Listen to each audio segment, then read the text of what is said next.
Ya, baik Bapak Ibu sekalian, hari ini renungan kita sudah tiba di dalam kitab Ayub pasal yang ke-20.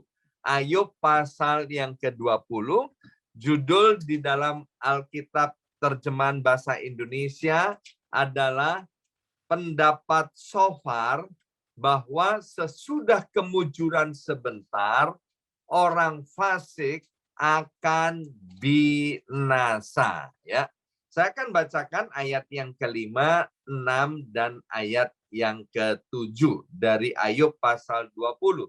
Demikian bunyi firman Tuhan, bahwa sorak-sorai orang fasik hanya sebentar saja, dan sukacita orang durhaka hanya sekejap saja. Walaupun kebesarannya sampai ke angkasa, sehingga kepalanya menyentuh mega, namun ia akan lenyap selama-lamanya, menghilang dari dunia dengan cara yang terhina. Orang-orang yang pernah mengenal dia akan bertanya, "Hai, kemana perginya?" Ya. Nah, apa yang disampaikan oleh Shofar tentang kemujuran, ya, tentang hoki yang dialami orang-orang fasik itu sebentar saja, itu benar adanya. Ya, saya selalu katakan begini, bahwa ayat firman Tuhan itu harus ditegaskan, didukung juga oleh ayat firman Tuhan yang lainnya, ya. Jadi apa yang disampaikan oleh Shofar ini, baik dari kitab Mazmur pasal 73 maupun di dalam Alkitab Perjanjian Baru, bahwa akhir orang fasik itu, kalau orang fasik itu tidak bertobat, sekali lagi, akhir hidup orang fasik itu, kalau orang fasik itu tidak bertobat, maka dia akan binasa untuk selama-lamanya. Ya, itu sudah pasti Bapak Ibu sekalian. Kalau orang fasik itu senang, ya, kemudian dia bermegah, dia bergembira, itu juga benar adanya. Jadi jangan heran kalau kita melihat orang-orang di luar Tuhan, atau kemudian orang-orang yang murtad, orang-orang hidup tidak percaya kepada Tuhan, orang-orang hidup di dalam dosa, kemudian dia hidupnya senang, itu benar adanya Bapak Ibu sekalian. Alkitab bilang begini, air curian itu manis rasanya, dan roti yang dimakan dengan sembunyi-sembunyi itu hauce sencingping, ya kan? Roti yang dimakan dengan sembunyi-sembunyi itu enak rasanya. Ayat ini mau menegaskan bahwa yang namanya dosa itu nikmat. Maka itu banyak orang yang kemudian hidup bertekun di dalam dosa dan tidak mau bertobat. Mengapa? Yaitu tadi, Alkitab sudah jelaskan bahwa yang namanya dosa itu enak. Tetapi orang yang hidup di dalam dosa, yang namanya enak, yang namanya gembira, yang namanya sukacita, itu cuman sementara saja. Ingat bahwa setelah kehidupan yang sementara di dunia ini, ada kehidupan lagi yang namanya kekal untuk selama-lamanya. Kalau orang-orang itu hidup di dalam dosa, hidup sebagai orang fasik, dan selama hidupnya tetap hoki, tidak mengalami penderitaan, Bapak Ibu sekalian jangan cemburu, ya kan? Jangan iri hati dengan mereka. Sebab kita tahu setelah kematian, dia akan hidup di dalam penderitaan kekal untuk selama-lamanya. Justru kalau ada orang fasik, orang hidup dalam dosa yang nanti akan mendengarkan rekaman daripada apa yang sampaikan hari ini.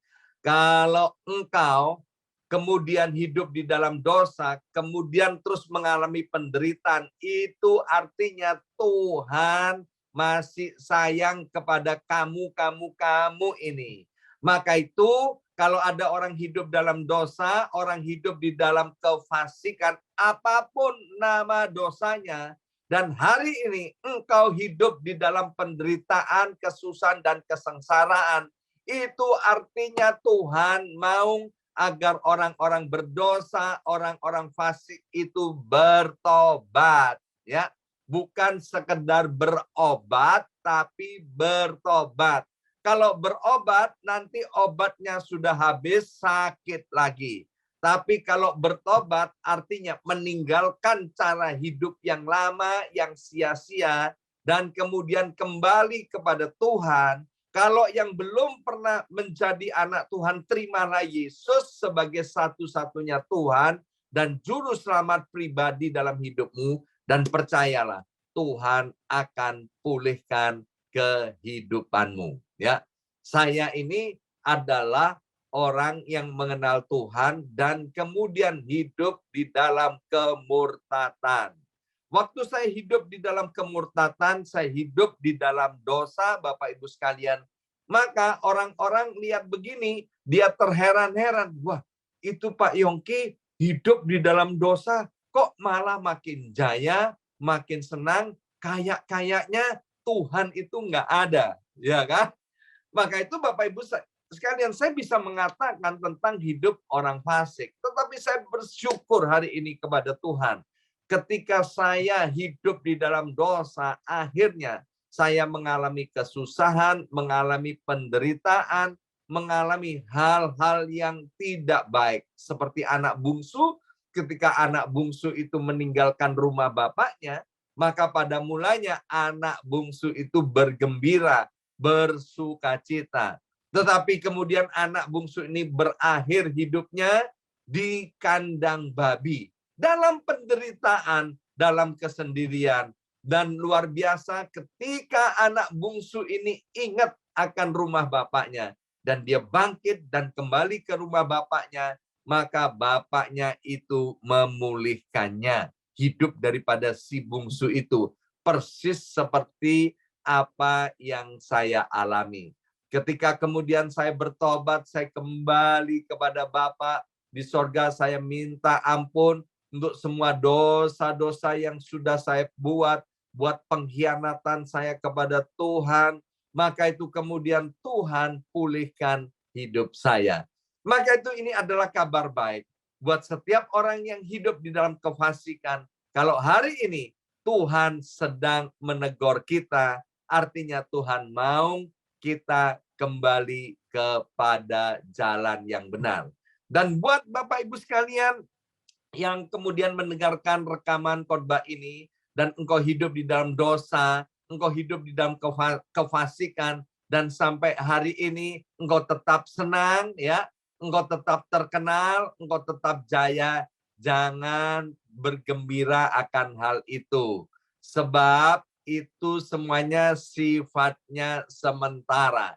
Jadi yang pertama dari Ayub pasal 20 ayat 5 dan ayat sampai dengan ayat yang ke-7, Tuhan mau mengingatkan kepada setiap kita bahwa kesenangan orang fasik atau kesenangan orang berdosa itu cuman sementara saja.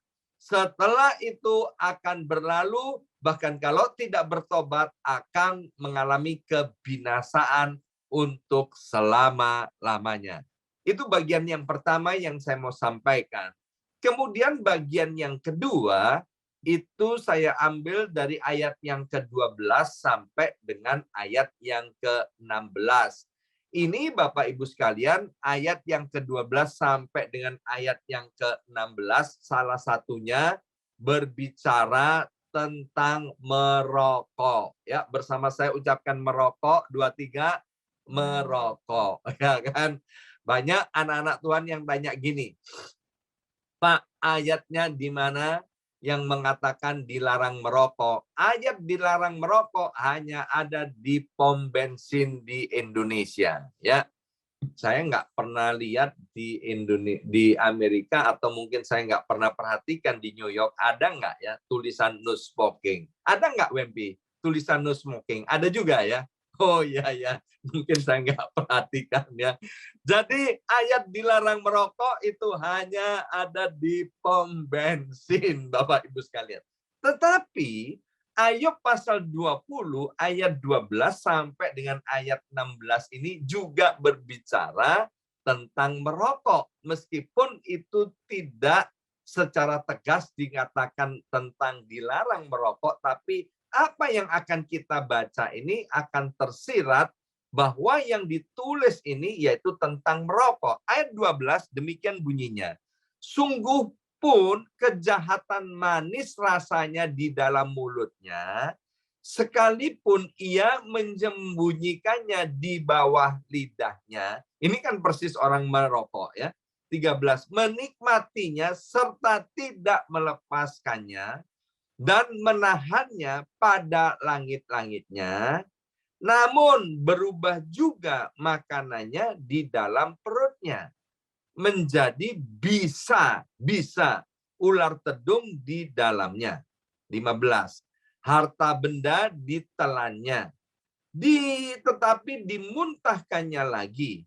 Allah yang mengeluarkannya dari dalam perutnya. 16, bisa ular tedung akan diisapnya. Ia akan dibunuh oleh lidah ular. Ya.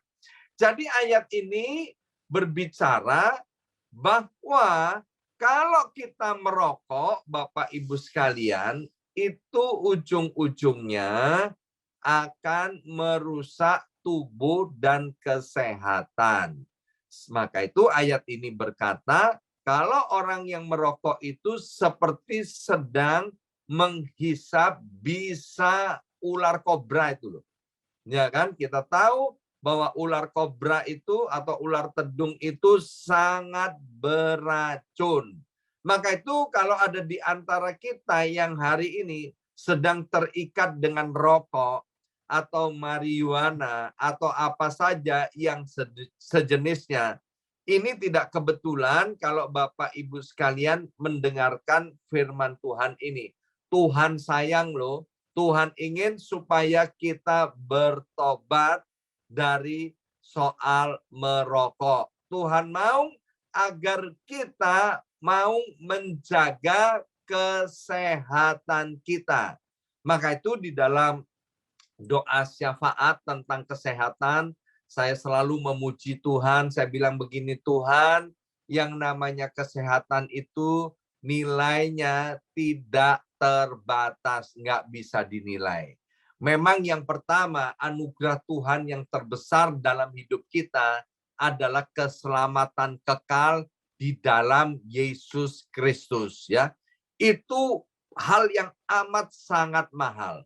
Kemudian hal yang amat sangat mahal yang kedua, yaitu tentang kesehatan. Ya, saya beberapa kali mengantar jemaat maupun besuk jemaat atau berdoa untuk jemaat yang sakit. Ya, ada yang operasi lututnya, Bapak Ibu sekalian. Ya, di kota New York ini, satu kali operasi lutut itu ya biayanya kurang lebih ya beberapa tahun yang lampau itu sekitar 50.000 US dollar.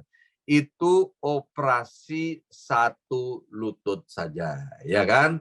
Kemudian saya juga pernah mengantar dan berdoa untuk jemaat yang ini harus bypass jantungnya, harus operasi besar di jantungnya. Tagihannya keluar kurang lebih untuk urusan jantung saja membutuhkan biaya sekitar 150.000 US dollar. Ya, bayangkan urusan jantung aja 150.000, urusan satu lutut aja 50.000. Kalau dua lutut belum lain-lainnya. Maka itu Bapak Ibu sekalian, mari hargai pemberian Tuhan yaitu tubuh kita. Alkitab berkata bahwa tubuh kita itu adalah rumah Allah. Maka itu jangan diisi atau tubuh ini dibuat sembarangan. Tubuh ini sudah diberikan Tuhan kepada kita, tinggal bagian kita untuk menjaganya. Jadi Ayub pasal 20 ayat 12 sampai 16 selain berbicara tentang merokok, Tuhan mau berbicara kepada kita agar kita juga pandai dan mau bertanggung jawab kepada Tuhan untuk menjaga kesehatan kita, ya. Hari ini kita sudah belajar dua hal dari Ayub pasal yang ke-20.